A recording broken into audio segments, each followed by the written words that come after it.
Hi friends, it's Shari, and today I am making a really fun movie-themed pull and pop card. So I am making a card with the theme of Mary Poppins, and I'm going to be using the Very Rainy Day set with this cute bear with the umbrella.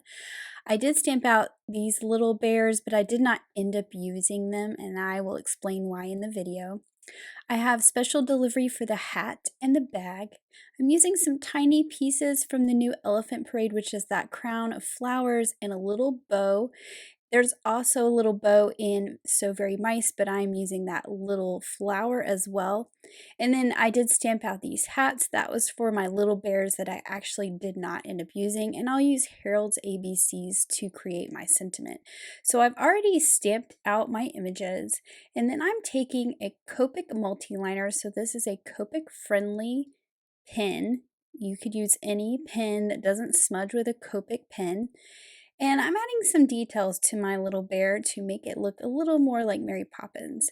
So I pulled up some images on the internet. This is kind of a mashup of the old Mary Poppins, the new Mary Poppins, and images from the Mary Poppins Broadway musical. So I'm giving the bear's jacket a little collar there that you can see, and I will add some more details when I get some coloring done. And I'm starting out with some red for a red jacket. Now the classic Mary Poppins, she has a black coat and a black umbrella, but I did want some pops of color on this card because I knew that my background was going to be a lot of dark colors. So I want Mary Poppins bear to stand out. So I'm going with red for the coat, which is what you see in the images when you pull up images from the Broadway musical, which I have never seen and I would really like to see actually. So I'm coloring in, but leaving that open part in the middle, that is going to be the shirt. And then I'm pulling out that multi-liner again and adding some details. So some little stripes on the cuff. I'm going to color in those buttons with this. Doesn't have to be colored in with a black marker. And then I'm adding some little buttons to the top of the pockets, which was a cute little detail that was on her jacket when I looked at the photographs. I am coloring this bow red, but you're going to see that I'm going to stamp another one and color it blue because I thought that that would be nice and not so much more red. I'm doing black boots because she had some black shoes on. And I know the coat is longer. I'm going to consider this her tights. So I'm just going to do a dark gray there. Now for the shirt that you see when the collar is laid open, the picture I was looking at, she had a blue shirt on. So I'm just going in with a light blue for the shirt. And she also had white gloves on. So I'm just adding a very pale color to those white paws. Now, of course, classic umbrella is black, and I like to use dark grays when I color black. You are going to see that I'm going to color the part that I'm coloring right now with a black marker here in a minute, because once I got the gray on the top part of my umbrella, I just wanted that inside part where it's shadowy and dark to be even darker. So I'm using some neutral grays. I started out with that N4, and then I'm pulling that N6 up from the bottom, and I will blend it out. And this does give you the look of a black umbrella without losing the detail of the lines of the umbrella. And you can see now that it matches the inside a little bit too much, so I am actually getting out the black and coloring that inside part black. So we have a little more contrast. Now for my bear, I'm using this E31 for the muzzle. You are going to see me color those other bears a little bit too, but like I said, I did not end up using them. And then for the main part of the face of the bear, I'm using my E70 colors. So I have an E77 for the dark, and then I'll blend it out with the light. Again, this is a really nice dark color, but you don't lose the detail of the eyes. And then I'm just going to use a really pale cool gray for the shaft of that umbrella, and then I will color the handle black.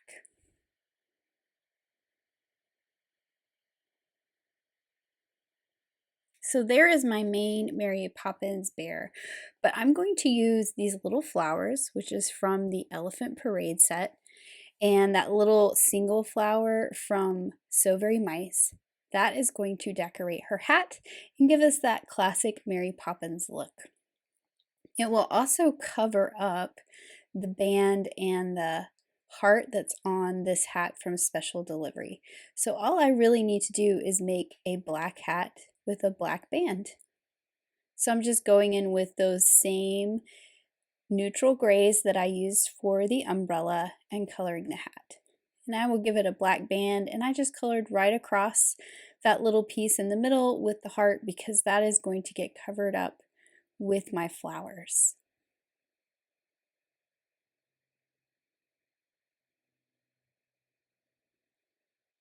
Now I didn't like what I did with the bag. I kind of drew some details, but I decided to change it up.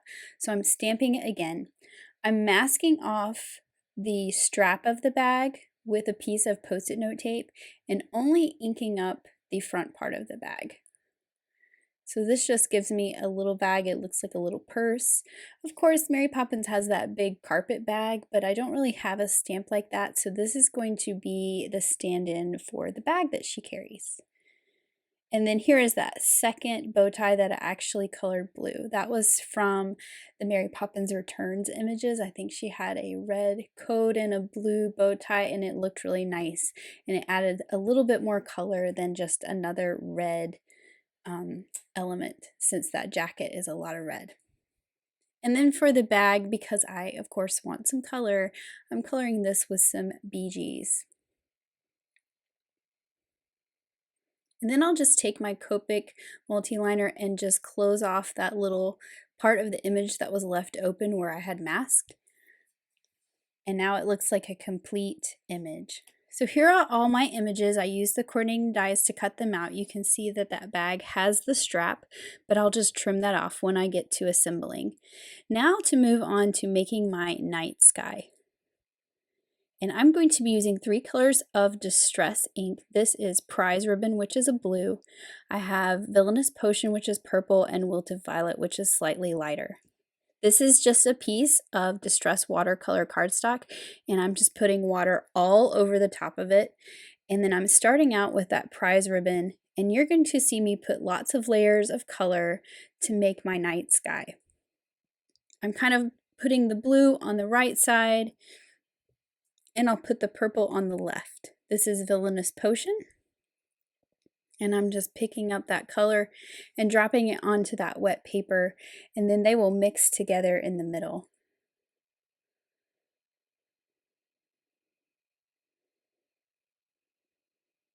And then I'll use the Wilted Violet kind of towards the bottom.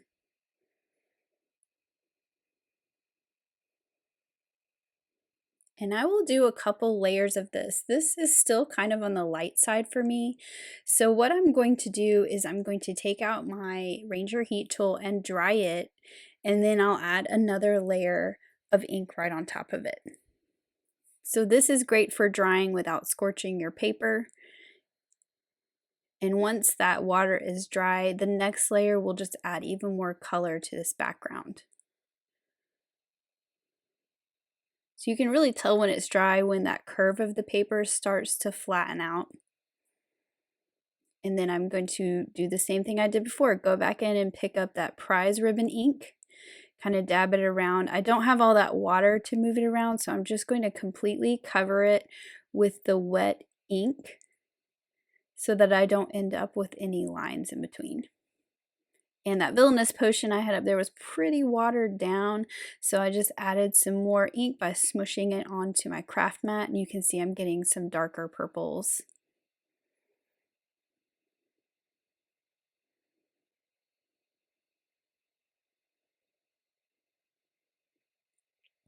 And this image of the sky, it kind of came from that Broadway show poster that I found online.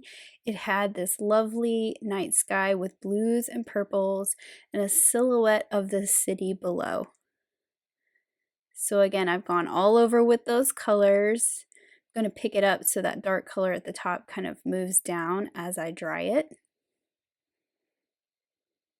And I like this kind of splotchy watercolor look, much more than just applying the ink with a blending tool. I think this gives it a nice kind of sky look. And then I'm doing a third layer. I think I did 3 layers total, picking up that color. It's looking really good now, nice and dark. I'm going to add lots of splatters all over this, so you're not really going to tell too terribly much any imperfections. And I do make some mistakes in this, and I will point them out, and hopefully you don't make the same mistakes as I do. Now, I am not going all the way to the bottom because I know I'm going to cover that up with some border die cuts at the bottom with my buildings and a fence. So that's why I'm not going all the way to the bottom of my piece of watercolor paper. Now, once I have this dry, you are going to see mistake number 1. I thought it was dry. It was not quite dry at that top corner because it was really wet there. And when I started trying to blend some oxide down, that as villainous potion oxide, I made the paper pill up a little bit. So I got out my heat tool, dried it a little bit more, and you can kind of see a rough spot up there, but it's going to be okay with all the texture that we add to this card. So that was just to darken up the top a little bit. Now to make my stars, I thought I would try some distress paint in picket fence and see if that gave me some white spots. So I added a little dot of that to my craft mat, and I'm going to add some water to it, water it down, and basically use it like watercolor and add some splatters. So what I found in doing this was that it was really white at first, but as it dried, it kind of faded away and wasn't as bright white as I wanted. So I will end up adding some white metallic watercolor flecks and splatters to this to create my starry sky.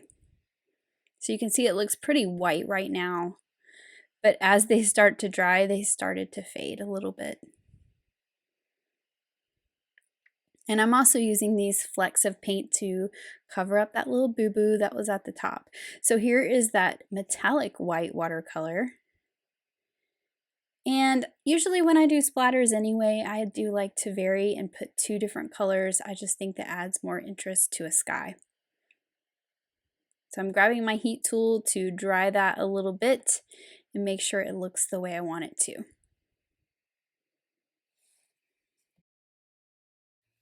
So to make a pull and pop card, we need a tab to pull. And I know that I need to make it match my background that I created. Otherwise, I'm going to have this bright white tab and it's going to look terrible. So I have cut a piece of watercolor paper. This is that same distress watercolor paper. It's just an 8.5 by 11 piece. And I'm kind of looking at where my practice tab over here falls. I don't need to watercolor this whole piece. I only need to watercolor the top half that's coming out and going behind my bear. And as you can see, I need to watercolor both sides so that I don't see any white at all. So I'm just going to draw a little pencil line and know that I only need to watercolor the top of this piece. And then everything else is going to be behind or get covered up by a little tab. And I'm just doing the exact same process that I did on the background. Since I'm putting my little bear kind of to the left side, I'm really just focusing on purple. That is blue on the right side, and I about started painting the blue. Luckily, it was really wet, and I could just sop it all up and get rid of it because I'm kind of putting her on the purple side. I didn't really need any blue.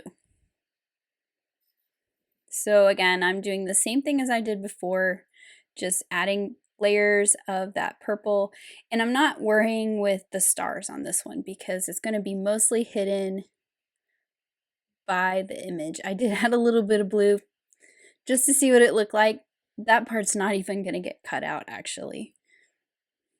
And I'm making sure it's really nice and dry, and then I'm going to do the exact same thing to the other side so that my paper is the same on both sides. Now you could use some colored cardstock if you were doing this out of cardstock and make it match, but I wanted it to match perfectly with the exact same ink colors. So I'm flipping it over and I'm going to do the same on the back. Now I did try to say, hey, maybe I could ink blend with a foam tool. It did not look the same. So it's just a lot faster to do that exact same process. So once I have all these layers of that villainous potion on the top, dried on the front side and the back side, I can die cut my pull and pop tab. So again, this is that top half. And then I'm also going to cut that little stabilizer piece out of that same purple area because you're going to see that as well. So I'll just take this to my die cut machine and cut that out. Now I'm going to use that piece of the die set that cuts the little slots for the tab to go through, and I'm using my example on the right to figure out the placement. That was kind of my test one. And I'm using some removable tape. I am going to leave in mistake number 2, which was that my tape pulled up part of my paper. So you can see right there, it was going to, so I went the other direction, but it's okay because my border that I put at the bottom is going to cover that up. So to create the silhouette city at the bottom of my card, I have the border village die. This is cut from a piece of black cardstock that I cut to 5.5 wide, so the same width as my background piece. And I'm going to decide how tall it needs to be. I'm lining this up so that that tallest point of this die cut, which is the building to the far left, has that little pointy piece on the roof. That's going to line up right at the bottom of that slot that was cut. And then I just flipped it over, used the edge of the cardstock to draw a line, and that's where I'm going to trim that. And I actually trimmed it slightly too long. Rather be too long than too short, so I'm just going to shave off a little bit more. And then this is going to fit along the bottom, and you can see that it is going to cover up my goof up a little bit there. And then I wanted to add a bit more at the bottom, so I've pulled out some storm cloud cardstock, and this is the spooky fence border die, and I'm doing the same thing here. I cut it from the top, and I have my piece much taller than I need for it to be, and I'm going to figure out where I want this fence to be. And I think I decided that I didn't want the points of the fence to stick up into my buildings, and I was just using my bone folder kind of to figure out where the bottom was. So I will just trim that off to be the right height, doing the same thing I did to the buildings. Now to assemble the mechanism for this pull and pop. The easiest way to fold along this little bitty score line that's in this T is to use the edge of your ruler. So I just line up the edge of the ruler with that score line and then push the top part up against it. And once I get that going, I can reinforce that fold with my bone folder. Now this long T piece is going to be hidden inside, so it doesn't really matter if it kind of gets warped a little bit when you bend it. And then on the other score line, you're going to fold it back in the other direction. So we're going to have a Z shape. So we folded the big one with the wide piece towards us and then the other one away from us. And then I'm doing the same thing with the little stabilizer piece. I'm going to fold it in a Z. And as before, I inked both sides with that watercolor, so it doesn't matter which way. And I'll just reinforce those folds with my bone folder. And you can see there's that Z shape to that little stabilizer piece, and then we have a Z shape to our big tab. Now to thread this tab through, I'm going to flip my piece of paper over. Please ignore those pencil lines, they don't mean anything. I drew them out for a class and I didn't end up using this piece. So you're going to thread the bottom through, and then you're going to thread the top through, and then you're going to thread that little tiny piece with the little things that stick out through the slot as well. The big wide piece will stay on the back. So you can see how that little T area is on the front. You just have to kind of shift it back and forth to get that through the slot. But it will fit, it's plenty big enough. And then I'm just adjusting it to where that is nice and flat against the slot, and my tab is nice and straight. And then I'm going to take my stabilizer piece. And you can use a glue runner for this. I'm going to use a little dot of liquid glue just because I am using a piece of watercolor paper that has texture to it and all this ink that we've put on it. So I think that the liquid glue will hold better. Then you're going to attach this little square piece right here, right above the slot, leaving a tiny, tiny little margin between them. Then you can fold it down, fold that other little square flap back, and put some adhesive on that as well, and then fold the tab back onto it. So that is going to dry there, and then I'm going to add my fence to my village. You can see I have not trimmed it off yet. And I'm actually going to use my bone folder or the ruler. I actually switched to the ruler just to hold down all those points because I put a little glue dot on the end of all those points. And then now I can flip it over and trim it off to where it's the same at the bottom as my black piece of cardstock was. So here is that piece that's going along the bottom. And it's just going to tuck right up underneath that tab that folds down. But before I glue that onto my card base, I want to cut that little decorative notch so that you can grab a hold of this tab really well. Now this little notch has a bar that goes along the bottom of the card, and then those two little points that line up with the tab. I'm actually going to pull mine down a bit more so that that bar is off the edge of the card, just because I didn't want the notch cutting up into my fence. I wanted the top of that notch to be below the fence line. So I'm just pulling it down a little bit, but normally you would put that long bar right against the edge of the card. So I'll just run this through my die cut machine, and I'll get this little notch cut out with a decorative stitching detail along the sides. You can see there how it is a little bit past like it normally would be, but that just means my notch is a little bit more shallow. And then I'm actually lining it up on my card base, and I'm going to cut that same notch in the card base. So this will give you a notch on both sides so you can really grab a hold of that tab and pull it. So I've just lined it up with that piece. I'll hold it in place with some tape.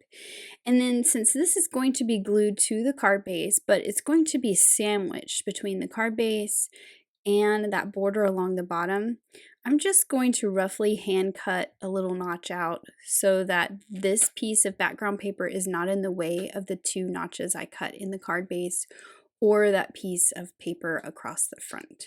So this will just get this excess watercolor paper out of the way. And I'm just kind of gently folding my tab up out of the way so I can cut this little notch. I don't want to bend it, so I'm being very careful not to do that.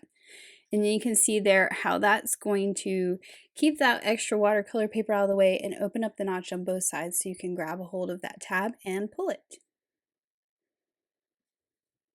Now I need to add this to my card base now that it's ready, and you want to make sure that you only put adhesive in the corners and along the bottom. The sides of this panel need to give a little bit for the pivot point of that pull tab. So where I'm drawing my pencil lines across the top and a little bit down each side is exactly where I'm putting my double-sided tape. So I've pulled that liner paper off the double-sided tape that I put in the places where I put the pencil marks. And then I'm going to stick this down to my card base. So now as you can see, that tab is really long, and that just gives you a lot of flexibility on where you can put this tab on your card. And I just need to trim it off so it is the length I need for my card. Then I'm taking this decorative piece. I cut that from some rainforest cardstock, so it is a different color, but it's still very dark. And I just cut that kind of halfway between the two slots for the length, and I'll just tuck that up in there and layer this on top of my tab, and I get that nice stitching detail all the way around the three sides, and it also has that little arrow at the bottom. Now I can add my little city at the bottom, making sure I don't put any glue where that tab is going to be. I don't want to accidentally glue my tab down. I want to make sure that it moves freely. And I'm just lining this up across the bottom. And I'm just doing a little bit of repair with some watercolor ink to what little bit of that tear that I could still see. And now it's all fixed. Now to move on to my images, I'm trimming off that excess piece from the die cut of the bag where the strap was. I'll add a little dot of glue to the top of the bag and put that in my Mary Poppins bear's hand.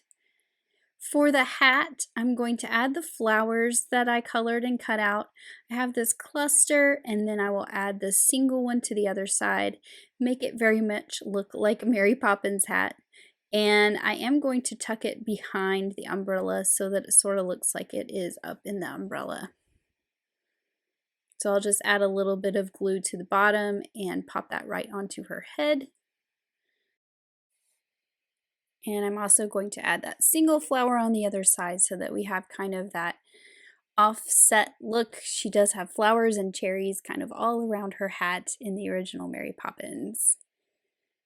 And now for that little bow tie. This is why I decided to go with the blue bow tie. I just think it stands out a little bit better than the red. Then I'm adding her to the tab. Again, I'm using some liquid glue because I do have that kind of textured and very inky piece of cardstock, and I want to make sure that she does not come off. And I'm just lining up the bottom of that tab with sort of the bottom of the jacket, so the legs are going past the bottom of the tab, and it hides it pretty nicely because of the size of this image.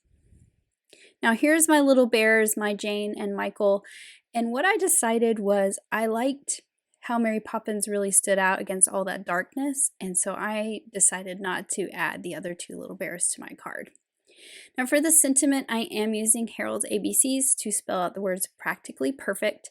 I thought about putting this on like a little piece of cardstock, but I like the idea of not covering up the sky. So I'm going to stamp it directly onto that inky sky.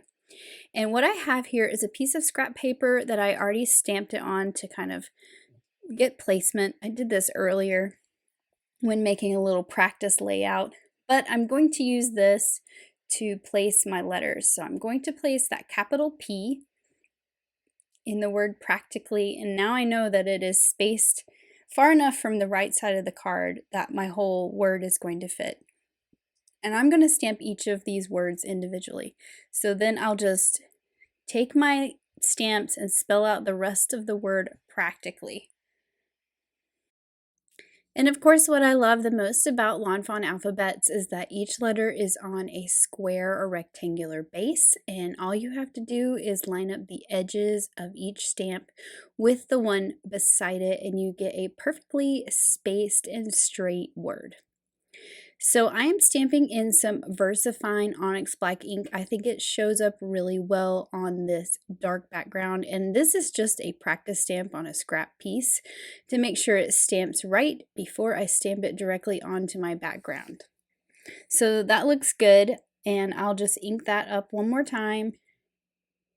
Oop, and I am making sure that I am going to clean off where I hit the door because that would touch my image and I really don't want to mess that up. So I'm going to stamp the word practically and give it some nice pressure, especially since it's on this kind of textured background. And then I'll do the same thing with the word perfect. I lined up the P and picked it up, and now I am lining up the rest of the letters. And then I will ink that up with that same VersaFine black ink and stamp it directly onto the background. And I actually kind of like that this doesn't stand out and everything is dark and nighttime, and then Mary Poppins really stands out on this card. And of course I need some glitter on my card, so I'm adding some to her umbrella along the bottom and just a little bit on the top. I did not completely cover it. Kind of looks like rain on that umbrella. And that little white arrow at the bottom of the tab was a little too stark, so I just die cut that with some black cardstock and dropped it in. So I like that Mary Poppins is outlined in white and she really stands out, and then everything else kind of fades away and is dark in the background, and I just think that's a really fun look. Then you pull that little tab and she goes up into the air just like we know Mary Poppins to do with her umbrella. And I just think that this turned out so cute. I'm so happy with it, and I just think it is so fun. So here is another look of that card up close, and I just think that that turned out really fun. I have some more ideas for some things to do with this pull and pop mechanism, and I can't wait to share them. Thanks so much for watching. Have an amazing day. Bye.